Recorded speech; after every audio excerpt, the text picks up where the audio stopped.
কিছুদিন আগে নির্বাচন কমিশনে গিয়ে নাহিদ ইসলাম এবং নাসিরউদ্দিন পাটোয়ারি বের হয়ে বলছেন শেখ বেগম খালেদা জিয়া অসুস্থ আছেন, তার অসুস্থতাজনিত সমস্যার সমাধানের আগে যেন তফসিল দেওয়া না হয়।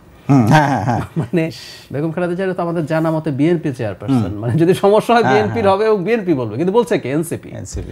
কেউ কেউ এটা নিয়ে শঙ্কায় পড়ে গেছে নির্বাচন কি পিছিয়ে যাবে। আমার ইন্টারপ্রিটেশন হচ্ছে এনসিপি আসলে বিএনপিকে চাপ দিতে চাইছে, কারণ ওর সাথে নেগোসিয়েশন চলছে।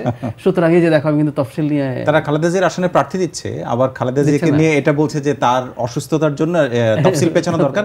মান্না ভাই এই অনুষ্ঠানে এসে বলেছেন যে এটা মানে মায়ের থেকে মাসির দরদ বেশি, এরকমই মনে হয়। কিন্তু ওই যে বললাম একদমই তাই, একদম আক্ষরিক অর্থে এটাই হলো ব্যাপার। কিন্তু এটা করছেন তারা আসলে তফসিল পেছানোর জন্য না। মানে আপনি বিএনপির উপরে চাপ তৈরি করছেন যে না আমি দেখো আমি কিন্তু নির্বাচন নিয়ে চাপ তৈরি করে পিছিয়ে দেওয়ার জন্য আমি কাজ করব, তুমি আমার সাথে বেটার নেগোসিয়েট করো।